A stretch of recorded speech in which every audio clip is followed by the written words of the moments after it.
Brother Richard, good afternoon. Ganda po, sir. Oo, yung lisensya mo nandito na sa akin, hawak ko na. Maraming thank you, sir. Oo, paparating ko na ito sa iyo. Ano? Walang sinabi doon sa batas na yon na ang LTO ay mag-set ng demerit system. Wala din sinabi sa batas na yon na kapag ikaw ay public utility driver times 2 ang iyong demerits. Marami silang nabibiktima nagkaka-demerits. Pero sa pangkalatan, mali talaga dahil hindi inutos ng batas.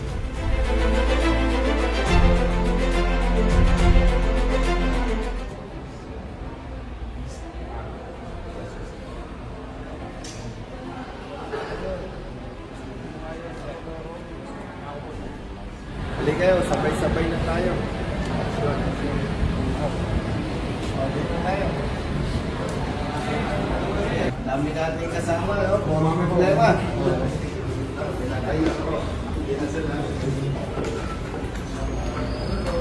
Brother, dami kayo isa-isip director, ha?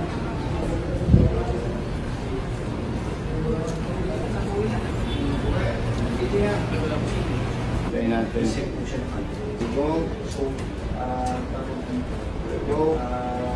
Alarm tag po. Alarm. Kaya kami Wendel. Brother, si Atty. Wendel. Bumaba lang po hindi nasikaso sa island. Yung in-endorse ko sa kanya, okay na. Okay na po, In-endorse ko sa'yo. okay na po rin po. Send na po yung asset yun. Tapos, binaba na po namin sa task for implementation. I-double check lang po namin kung tapos na. Pero okay na po yung Pag-double check, ito yung isa. Reebok, no? Reebok. Anong pangalan mo? Richard Bragan. Yeah, Richard Bragan. Richard Bragan. Ito yung may asawang nagdudusa na. No? Hindi ka na siguro iiyak. Anong pangalan mo? Jimmy Cobregal. Jimmy. Iyak ko po sa kapo. Yes, opo, naalala ko po sila. Nasaan yun? Nandun na po yan, approve na po yung ano nila, yung resolution sa inyo ng asset. Binaba na po namin sa task for release. Sa releasing? Apo. Oo. Good as okay, Okay ka na na yan, eh. okay na yan. Okay ka na eh. Ikaw may alarma. Brake light. Ito yung ano. Naribok din ano. Partner, ito yung kapareho ng mga nauna kong inilapit sa inyo ni Executive Director at ni ASEC. Ito yung napatawa ng demerits dahil doon sa IRR na Republic Act 10930. Nag-usap naman na tayo with the Executive Director. Malinaw natin na pag-usapan yan na kayo implementing agency. Pero base doon sa batas, malinaw sa ating lahat na yung implementing rules and regulations questionable. Ito, endorse ko sa'yo, katulad nung nauna. Hawakan mo. Tensya ka na, ha? Okay na po, marami na po tayong natulungan. Marami na tayong na-resolve. Opo. Kayo naman, implementing agency, syempre, nandyan na yan. Opo. Tapos, na-revoke na sila. Ang ginagawa nyo na lang, ma-resolve. Correct. Pero hindi naman tama, brother, na lagi na lang tayong ganito. Opo. Kaya dapat once and for all, ma-resolve talaga. No? Natulog po sa Bato, sir. Ito naman sa Baguio. Po, bali na grant naman po sa akin noong November 23 po yung license ko na release. Na-release. Opo, then may dito po yung Ang problema mo, yung pong hindi ka makapag-renew ng lisensya. Opo, dahil nakatag pa rin po sa Naka-alarm pa rin. Alarm. Okay. Ito po yun. Tapos may show cause order pa rin nga pong pinadala na sa bus. Pero hindi naman po pinapansin yung operator. So, tuloy rin po. At by the way, balik tayo doon sa issue mo. Ano ang pagkahuli sa'yo? Nakatigil naman po kami nun sa Governor Park Drive ng Baguio. Then, nung nagkandak po sila ng ano, wala naman po kami bali sakay. Then, yun nga po. Pero sima total driver ka. Bali, Nung bus. extra driver po nila, spare lang po nila ako. Ako po Oo. yung kapalitan dahil malayo po yung biyahe, may locos pa po yun eh. Pero ang pinaka-sinasabi mo dyan, out of line colorum. Opo. Pero nag-run yung appeal mo kasi ikaw ay driver. Opo. At ang dapat parusahan kasi yung company. Yes. Opo. So nag-run yung sa'yo, Opo, nung November 23. pero naka-alarma pa rin yung Opo, iyong... alis ko 2 years. Okay, punta ka doon. Sige, number 2. 2 years. May alas magto 2 years na O po. sige, tabi kayo dyan. Tingnan ang kamay mo. Guhit ng palad mo eh. Medyo minalas ka muna. Medyo magulo po. May tawang gulo. Ikaw naman. Ako, hindi naman magulo ang guhit ng palad mo, pero ang dumi. Ikaw naman, Yung biyernes lang po kaya sa akin. anong... Apo, pwede po kami. O sige, ano yung kwento nun sa'yo? Bali, galing po kami ng UP Los Baños. Pupunta po sa UP Diliman. Okay. Yung siyempre po, ang company sila, no choice kami kumakbo po kasi namin may practice dito, may rota. Ibig sabihin, driver ka na ano? Driver po ng DLTV. DLTV ng bus. Bus company. Ano ang chinard sa'yo? Ano Total- violation? Out of Ganun line? din po, out of line. Out of line. Okay. Brother, nag-usap kami ni Atty. Wendell. Opo. Pag tiningnan mo yung JAW, pag out of line o kolorom, ang liable yung company. Yes. Opo. Parang ang paliwanag dyan, nakita ko naman yung JAW eh, tama. Ang problema lang partner, may problema sa implementation. Halimbawa, yeah. Halimbawa, driver siya ng jeep o ng bus. Ito ang instruction ng company, dito ka pumunta. Ayan, driver naman, hindi naman natin hinahamag, sunod lang ng sunod sa company. So, suma total, kapag sinabing out of line at company driver, pag tinignan natin yung JAW, ang liable doon yung company. Ano ang biyahe mo? Nalito na. Ano po, sa biyahe po namin, Santa Cruz, Buendia, doon lang po yung practice. Tapos, Pinabiyahe po kami ng UP Diliman, Yun. UP Los Baños. Yun. Opo. Tama, naalala ko na, nahihilo na ako eh, ang dami niyan eh. Ibig sabihin brother, correct me if I'm wrong, kaya ko lang na-explain sa'yo para madali mong ma-recall. Una, makikita mo sa JAW, pag ako'y driver ng company, nagbiyahe out of line, ang liable company. Hindi ako, kapareho niya. Inuto siya na magbiyahe doon, di out of line. Siyempre, bilang driver, wala naman siyang kapangyarihan o kakayahan na sabihin, boss, ayaw ko, out of line yan.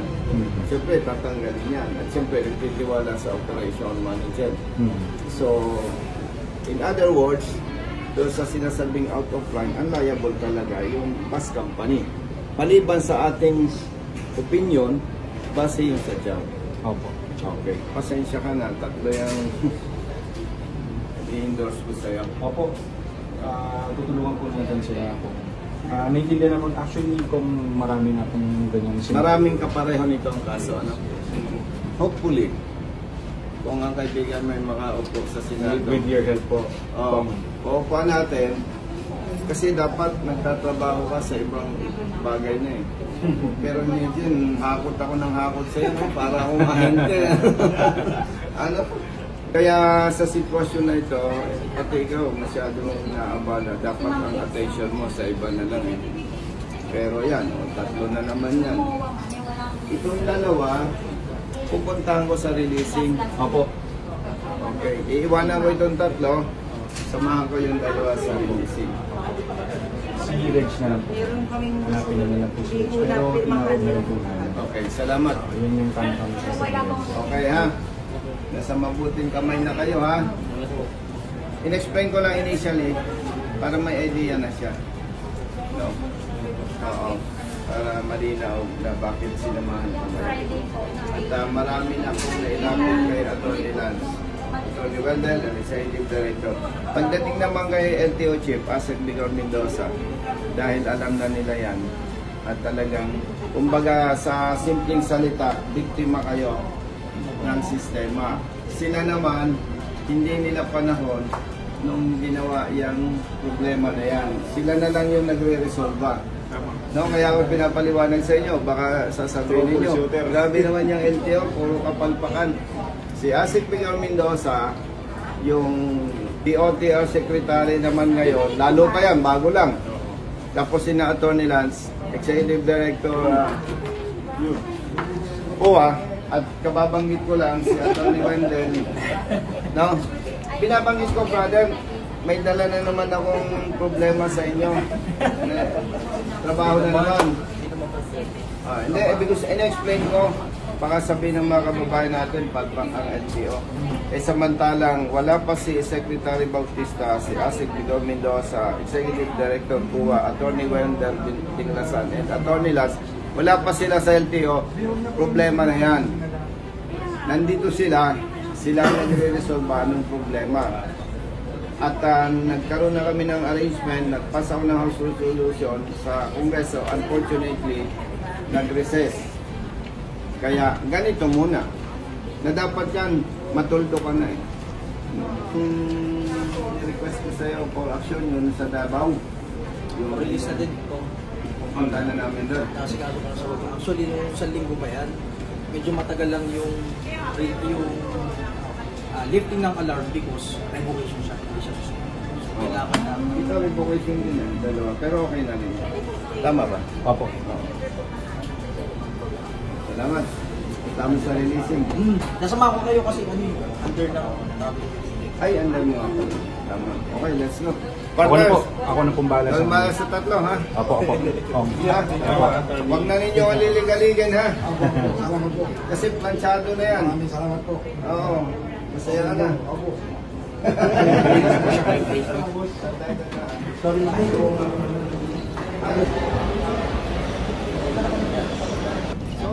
Isa for implementation.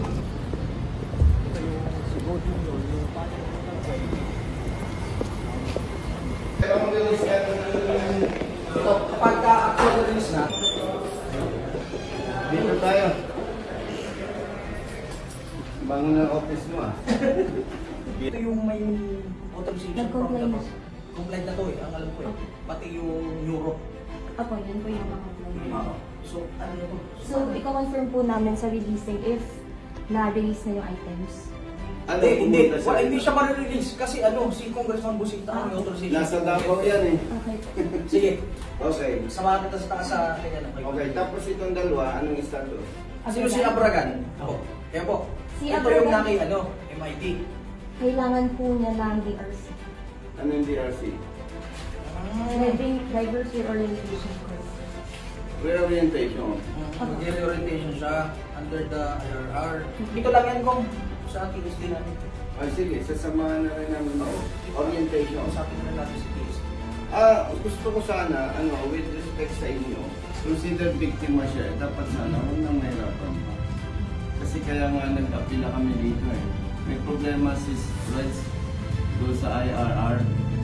Na-review na namin yan. Na-review na rin ni Atty. Wendell and PD. May problema doon. Na-explain ko nga sa ating mga kababayan. Yan ay nadatnan namin yung problema. In other words, biktima siya eh. Kaya dapat, huwag na natin pahirapan. Kasi ano po yan, pina-implement na actually siya sa MIT. Waiting na lang po siya for the certificate of completion ng DRC. So ngayon, i-endorse na lang po natin sa TSD para ma-schedule po si sir. Kung pwede sana ma-assist na Alin lang oras ba ang DRC? 1 day, isang buwan. Confirm. kawawa naman to. Gano'ng katagal nang wala hanap buhay? Nandito po ba kayo sa Manila? Ilang months ka nang wala hanap buhay? Tawag ko lang guys. O, tatlong months. Yung may endorse na. ano? Parang may kagad po para kung nandito kayo sa Manila, makakawala natin kagad. Ito, okay na to. Akala ko, naiin na naman to eh. Kay? Si Keo Beat yung nakuha na niya. Yes, sir. Okay na to. Okay na to. Pag gusto mo, kung samahan mo lang ito sa releasing para kay Golden Moon. Sige. Habang tinatawa. Habang tinatawa. Ikaw standby. Ino-coordinate sa ano. Hindi kaya. Sama kayo sa amin. Sa traffic safety division po. Oo. Tawagan mo.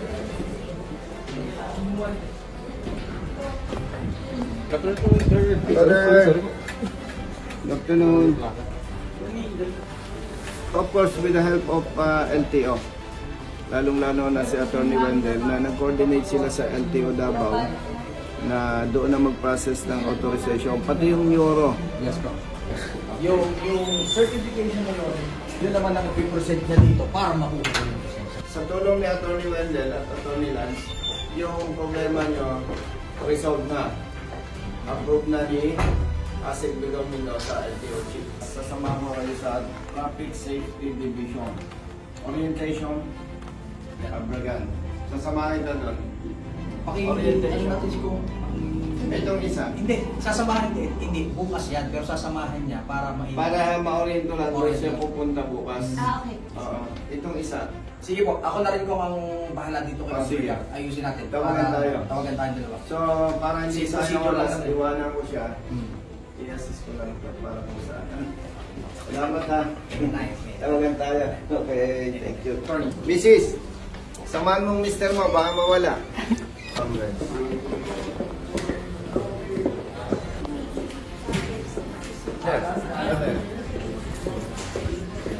Brother, kumusta? Ngayon, ano problema niya? Okay yan? Ano po? Hello. Brother. Progress ng busita, ang idol. Picture lang, tanggalin mo mamaya. Thank you.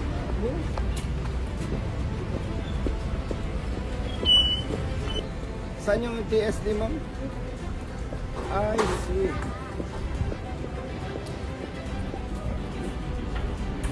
Brother, dito ang TSD. Yes, sir. Yes, sir. May ongoing, ano? Makatapos na. Ay, exam na lang sir. Ay, Brother. Masapin ko lang. Ma'am, dito, na-revoke ang lisensya, pero na-i-appeal na namin. Okay, meron na pong Oo, kasi malinaw kay ASEC, malinaw kay Executive Direction at sa mga concerned staff. May problema doon sa ini-implement ng LTO. Yung Implementing Rules and Regulation ng Republic Act 10930. Okay. Yung demerit system. Ibig sabihin po, ito ay biktima ng maling pagpapatupad ng batas at na-revoke ang lisensya. Unfortunately, required pa rin siya na magkaroon ng orientation ba? So, babalik siya mambukas. Okay po, sige sir. In-endorse ko ma'am siya sa'yo kasi nga, babalikan natin, biktima lang siya nung implementation. Okay, sir, ang amin pong ano natin, ang concern natin, yung sa DRC niya. So, yung sa orientation. Orientation. So, doon lang tayo magpo-focus, Yes. yung aming office. Yes. Okay. Okay. And then, Tama. tomorrow, pwede po niyan dalhin sa akin ito tomorrow para matandaan po yun, siya yung tao. Yes. Ma'am, thank you. Okay, you're welcome, sir. Nice meeting you, sir. Salamat po. Personal. Salamat. Kapit natin ng personal, siguro, yes, ma'am. Salamat po. Ma'am, thank you ha. Sige po. Nice meeting Kayo you, na sir. po bahala dito. Salamat po. Ma'am Reds. Sige po. Active ako. Brother, thank you.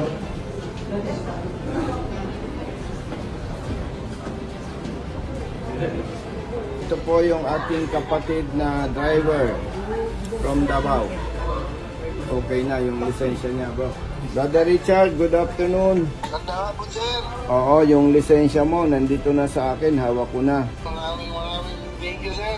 Oo, paparating ko na ito sa iyo, ano. At doon sa mga kababayan natin na na-revoke din ang lisensya, na biktima ng maling pagpapatupad ng batas, ay sabihan natin na magsadya lang o tumawag sa aking opisina. Huwag nang pumunta. Oo, at yun lang, binalita namin sa iyo. Okay. Maraming salamat, sir.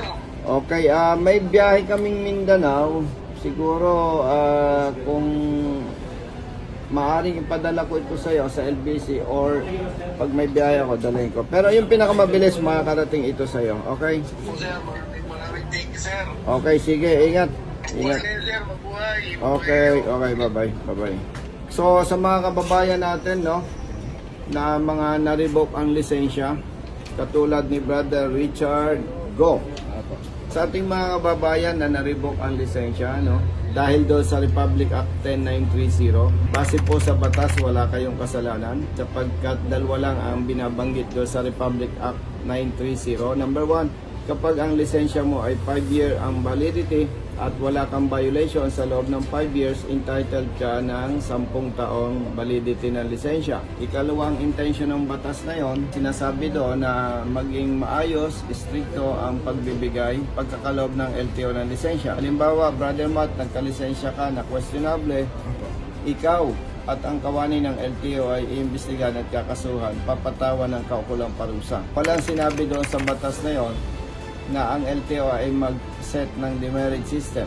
Wala din sinabi sa batas na yon na kapag ikaw ay public utility driver times 2 ang iyong demerits. Wala rin sinabi sa batas na outright revocation kasi hindi makatao, hindi makatarungan. At higit sa lahat, paulit-ulit nating napapatunayan, marami tayong mga police enforcers, LTO officials na hindi alam yung tamang pagpapatupad ng batas. Lalo pa yung mga local enforcers ng iba't ibang lokal na pamahalaan. Ibig sabihin, Brother Matt, maaaring marami silang nabibiktima nagkaka-demerits. Pero sa pangkalahatan, mali talaga dahil hindi inutos ng batas. Nag-submit tayo ng House Resolution sa Kongreso para maimbestigahan at may tama ito. Ang problema lamang, inabot ng recess, hindi na-imbestigahan. Kaya gano'n ang sitwasyon. At paglilinaw sa ating mga kababayan, noong maupo si Secretary Bautista, si Asek Bigor Mendoza, LTO Chief and Executive Director Greg Pua, at itong mga kaibigan natin lawyers dito sa LTO, paglilinaw po, wala silang kasalanan sa usaping ito. Wala pa sila sa posisyon problema na ito. Na-discover lamang natin ito, Brother Matt, itong huli lamang. At yun nga, at kasama natin itong inaaksyonan. At sa ating mga kababayan, nakakalungkot po na napakarami nating mga kababayan ang biktima ng maling pagpapatupad ng batas na ito base sa implementing rules and regulations. Ang masakit po nito, yung driver na may violations, pinagmulta na ng malaking halaga. Tapos kapag na-meet yung demerits na sinet ng LTO, outright revocation. So napagmulta na, dinagdagang pamparusa. Hindi lamang mga drivers na biktima dito ang napaparusahan, pati buong pamilya. Lalo pa kung driver ka, wala ka namang alam na ibang hanap buhay. Kaya talagang napakabigat po nito. Sobrang bigat. Ito po ay ilan lamang sa mga problema na kinakarap ng mga kababayan nating motorista. Paglilinaw po, ito pong ginagawa nating pagtulong sa mga motorista na nabibiktima ng maling pagpapatupad ng batas. Hindi po ito trabaho ng congressman. At kung naman tayo po ay maluklok sa Senado, ipagpapatuloy natin ito, hindi rin ito trabaho ng senador. Pero, ang tanong, kung hindi natin sila tutulungan, sino ang tutulong sa kanila? Yun lamang po ang malaking katanungan doon. Ito naman ay kung malalim nating susuriin, Brother Matt, hindi pa rin ito lihis sa ating mandato. Bakit? Usaping batas ito Hindi rin naman tama na gawa ng batas, hindi na nalalaman kung naipapatupad ng tama ang batas. Kaya po, bagamat ito ay hindi trabaho ng congressman o hindi trabaho ng senador, ay ito po ay bibigyan pa rin natin ng pansin sapagkat kawaawa ang ating mga kababayan, Luzon, Visayas at Mindanao. At kami naman po, Colonel Bosita, at ang aking mga kasama ay hindi mapapagod para tumulong at maglingkod sa inyo. Ang nakakatuwa nga nito, dito sa aking pagkandidato bilang senador, ay katandian po natin si Colonel Kerubin, number 52 sa balota, at ako po ay number 12 sa balota. Kung magtitiwala po ang ating mga kababayan, iluklok po ninyo kami sa Senado. At kami naman po ay subok na, hindi namin ibinebenta ang aming prinsipyo at paninindigan. Lagi naming higit na pinapahalagaan ang taong bayan. Yan po ay walang kasinungalingan. Gusto ko lang ipaalala sa ating mga kababayan, pasensya po kung mali ako. Taong bayan ang magtutulak ng pagbabago sa kalagayan ng ating bansa sa pamamagitan ng pagpili ng tamang kandidato. Tama na po, magsuri na tayo. Tama na ang lokohan. Tama na ang mga kasinungalingan. Magsuri po tayo, maniwala po kayo. Walang ibang magpapabago sa kinabukasan ng ating bayan, kundi kayo ng mga butante. At ito naman po ang ipapangako ko sa inyo. Maglilingkod pa rin ako ng tama, walang pinipili at walang kinikilingan. At halimbawa naman po, nabigo kayo sa aking performance, Usapang Pilipino, pababain po ninyo ako sa Senado at susunod po ako sa inyo. Marami po tayong nakitang problema na dapat solusyonan. Ang kailangan lamang po, posisyon at dedikasyon. Yun lamang po, at sa mga susunod na mga araw, baka po mapag-usapan natin ano ba yung mga plataforma ni Colonel Kerubin and Colonel Bosita. Muli, mabuhay po tayong lahat, mag-iingat, hindi lamang para sa ating sarili, kundi para sa ating pamilya. God bless po, mabuhay.